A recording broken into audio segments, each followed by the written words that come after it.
the following exercises, perform the indicated operation and express the result as a simplified complex number.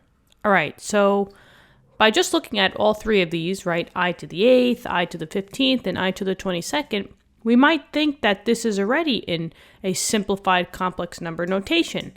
However, let's just talk about what is required of a simplified complex number, right? Simplified complex numbers here are only real numbers such as 1, 2, 3, -1, -2, -3, and imaginary numbers. Now, imaginary numbers are the I values. However, when you're writing it in terms of a simplified complex number, you are only allowed to have one I value. So you could have a positive I or you could have a negative I. But all of these, we have way too many I's, right? We have 8 I's here, we have 15 I's, and we have 22 I's over here. So we somehow have to simplify these numbers down to a single I value. So we need to talk about first what I actually means. I stands for imaginary number, so I for imaginary. But imaginary means that it's not real, right? It's quote unquote fake, right? It's not a real number. I is defined as being the square root of a -1, right? Because when we have square roots, this number underneath the radical has to be a positive number, right? The square root of 25 is 5. The square root of 36 is 6. They all have to be positive numbers. So when we do run into a problem, when we have the square root of -25, as we've seen in previous examples in this playlist, we have to turn this into an imaginary number because there is no real solution for a square root of a negative value. So that's where the I's come from. So an I value is denoted by just saying it's the square root of that -1 value. Now this is the same thing as I to the first. You only have one I value here, right? So what happens now if I take two I's together and I multiply them together? We've seen this multiple times on the playlist already, the complex number playlist. And if you guys aren't on the playlist, go check the link in the description. We have all of our complex number questions right for you guys in that description. So go check it out. So I times I, right, would technically be an I squared. I have two I values. Now, I squared would be the same thing as saying I have an I value, but just two of them. So if I plug in what my I value really means into here, it would basically be the square root of -1, but then squared, right? Because this is technically I squared. And what happens when we have a square root and a square? They're opposites of each other, so they cancel out. And we've seen before, many times before, that I squared, we always said that that always equaled a -1. So now, what happens if we have 3 I's? That would be I cubed. Now, I cubed, if we're using an I and an I squared, this would be the same thing as saying I squared times an I to the first, which is really just I, right? I'm just picking up the I numbers. 2 plus 1 is a 3. Remember, when you're multiplying exponents, you actually are adding them. So, I squared, we said, was a -1, and I is this concept of the square root of -1. I'm just going to put an I value here. This would be equal to -I. And then finally, the last one that you should know is I to the 4th. And what would that be? That would be if I took two I squares and multiplied them together, right? I squared times I squared is I to the 4th, right? And each I squared is a -1. So it'd be a -1 times a -1, which would be 1. this type of idea we need to memorize. So what I'm going to do is I'm going to just clean it up over here, just so that we have a nice, beautiful template to work on. So if you have an I value, that's just the end of it. That's just I, right? If you have I to the first, it just equals I. Just know in the back of your head that this does equal the square root of -1. If you have I squared, by the math that we did before, I squared always equals a -1 value, right? I squared always equals -1. I cubed, by our math that we did before, an I cubed always equals a -I. And then I to the fourth, that always equals 1. This is the information that we have to get down, all right, in order to do this type of question and the questions going further. So just remember this little quick shortcut, okay? So I is just I, but then I squared is -1, I to the third is -I, and then I to the fourth is 1. Let me just get rid of this. Actually, I think I have enough room to do that question. Now just know that it continues. This is technically I to the first, so we have 1, 2, 3, 4. Now, where would be I to the fifth? It goes back up to the top. So this would be the same as I to the fifth. This would be the same as I to the sixth. This would be the same as I to the seventh. And this would be the same as I to the eighth. And then you keep going.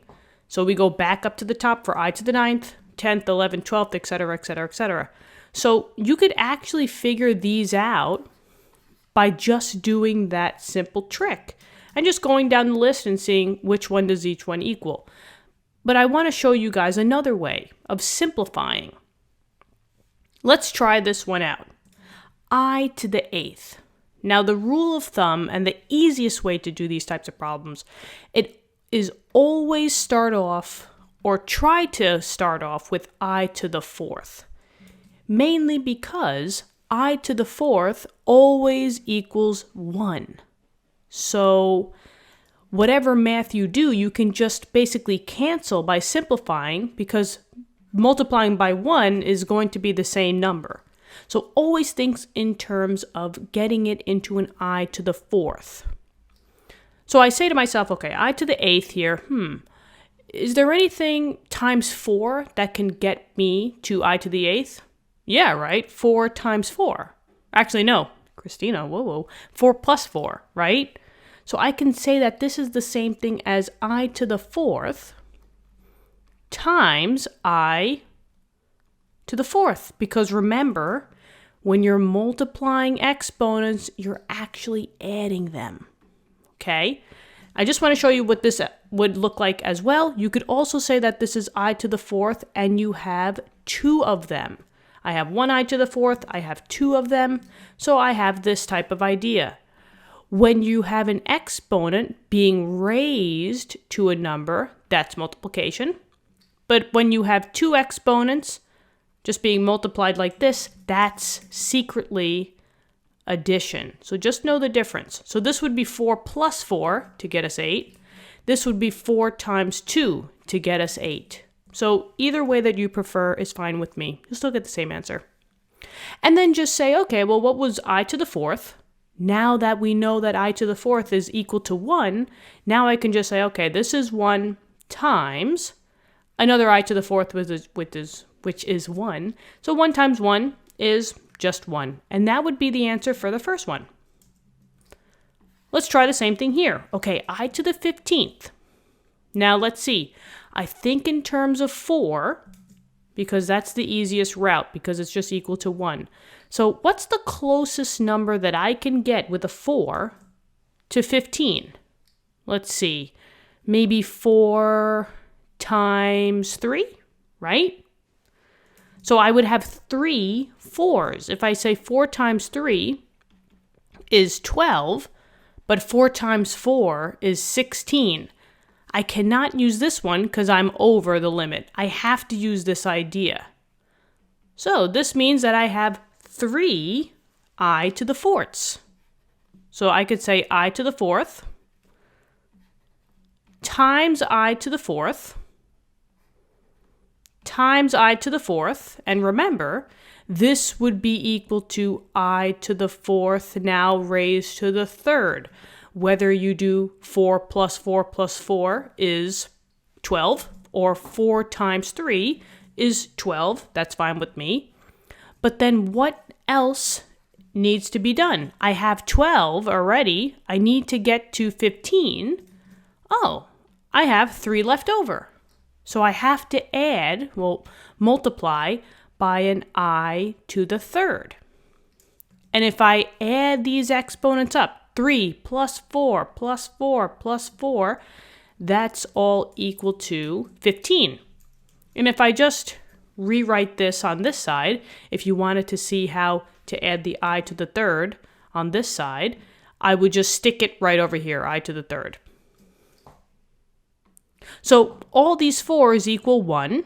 So that's why it's super easy to work with the 4s, because 1 times 1 times 1 is just 1, right? But now what does I to the third equal?